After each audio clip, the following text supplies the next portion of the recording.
Kadodara GIDC પોલીસે તેરા તુજકો અર્પણ કાર્યક્રમ હેઠળ 8,01,000 ચોરાયેલા મોબાઈલ ફોન પરત કર્યા।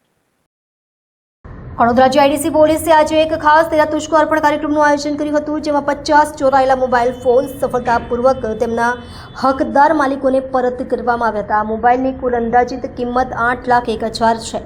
આ પહેલ નાગરિકોની ચોરાયેલી મિલકત પાછી મેળવવા અને પોલીસ જાહેર સંબંધોને મજબૂત બનાવવા માટે કડોદરા જીઆઈડીસી પોલીસની ઊંડી પ્રતિબદ્ધતા દર્શાવે છે। આ ભાવનાત્મક પ્રસંગે પીઆઈ ભાવિક શાહ, પીએસઆઈ ભૂપેન્દ્રસિંહ વાઘેલા અને અન્ય પોલીસ કર્મીઓએ મળીને ચોરાયેલા મોબાઈલ ફોન તેમના માલિકોને સોંપ્યા। આ દરમિયાન પીડિતોના ચહેરા પર ખુશી અને રાહત સ્પષ્ટપણે દેખાઈ રહી હતી।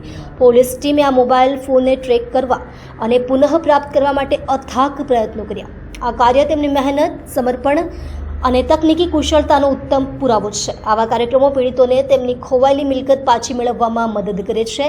એટલું જ નહીં, પરંતુ સામાન્ય લોકોમાં પોલીસ પ્રત્યેનો વિશ્વાસ અને સદભાવના પણ વધે છે। કડોદરા જીઆઈડીસી પોલીસ સ્ટેશન નાગરિકોને વિનંતી કરે છે કે તેઓ તેમના માલ મિલકતની સલામતી માટે સતર્ક રહે અને કોઈ પણ ચોરી કે નુકસાનની જાણ તાત્કાલિક પોલીસને કરે, જેથી સમયસર યોગ્ય કાર્યવાહી કરી શકાય। કડોદરા જીઆઈડીસી પોલીસ સ્ટેશનમાં તેરા તુજકો અર્પણ પ્રોગ્રામ રાખીને જે માલિકો છે જેમના મોબાઈલો ગુમ થયા હતા કે ખોવાઈ ગયા હતા, એવા જે મોબાઈલો છે એ CIR પ્રોજેક્ટ અંતર્ગત પરત મેળવીને અને આજરોજ કડોદરા જીઆઈડીસી પોલીસ સ્ટેશનમાં તેરા તુજકો અર્પણ પ્રોગ્રામ રાખીને ટોટલ રિકવર કરેલ 50 મોબાઈલ જે એમના માલિકો છે, મૂળ માલિક, એમને પરત કરવામાં આવેલ છે, જેની કિંમત ટોટલ 8,01,000 છે, જે આજરોજ આ પ્રોગ્રામ કરીને એમને આપવામાં આવેલ છે, એમના માલિકોને મોબાઈલ પરત કરવામાં આવેલ છે।